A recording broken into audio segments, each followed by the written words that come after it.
ఈ రోజులో 14 లక్షల రూపాయలు సంపాదించారు. ఫ్యూ డేస్ లో 1 వీక్ 15 డేస్ లో 5 లక్షల రూపాయలు సంపాదించారు అధ్యక్ష. ఇదొక మారుమూల అటవీ ప్రాంతాల నుంచి వచ్చి జరుగుతున్నటువంటి వ్యవస్థ.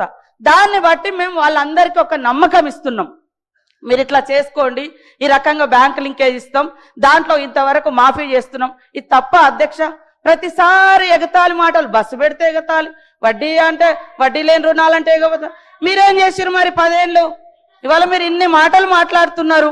అది కేటీఆర్ గారు మీరు మాట్లాడినవన్నీ ఒక్కసారి మిమ్మల్ని మీరు ఆత్మ పరిశీలన చేసుకోండి. మీరు 10 ఏళ్లలో ఎన్ని ఇళ్ళు ఇచ్చారు? ధనిక రాష్ట్రం అని గొప్ప చెప్పారు కదా, మరి ఎందుకు పేదోళ్ళకి ఇల్లులు ఇవ్వలేదు? మరి ఎందుకు అందరికి ఉద్యోగాలు ఇవ్వలేదు? ఎందుకు దళితులకు భూములు పంచలేదు?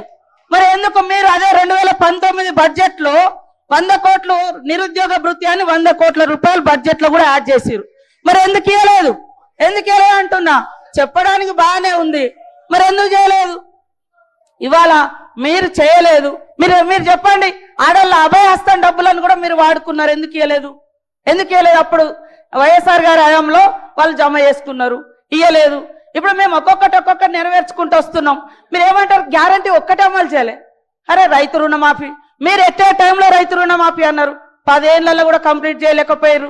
అవే కదా అట్లా మిగిలి ఉన్నాయి. ఇవాళ 0 బిల్ ఇస్తలేమా? 200 యూనిట్ల కరెంట్ ఇస్తలేమా? 4.5 లక్షల ఇల్లులు 4.5 లక్షల ఇల్లులు కూడా మరి గ్యారంటీలోనే కదా. ఏదైతే 6 గ్యారంటీలలో 4.5 లక్షల ఇల్లులు కూడా ఉంది, 5 లక్షల ఇల్లు. మరి మీరు ఎన్ని ఇల్లు ఇచ్చారు 10 ఏళ్ళగా చెప్పండి? ఇవాళ మీరు ఇవ్వకుండా మీరు ఎంతసేపు బదనం ఇది బంద్ చేయండి. ముఖ్యంగా ఆడళ్ళ పట్ల, అది మీ కుటుంబ సభ్యులైనా బయట మాలాంటి అక్క చెల్లెలైనా ఎదగనివ్వండి అని మేము మాట్లాడు. ఆడళ్ళ మీద నిష్ఠూరాలు ఎందుకు? ఆడళ్ళ బస్సుల మీద నిష్ఠూరాలు ఎందుకు?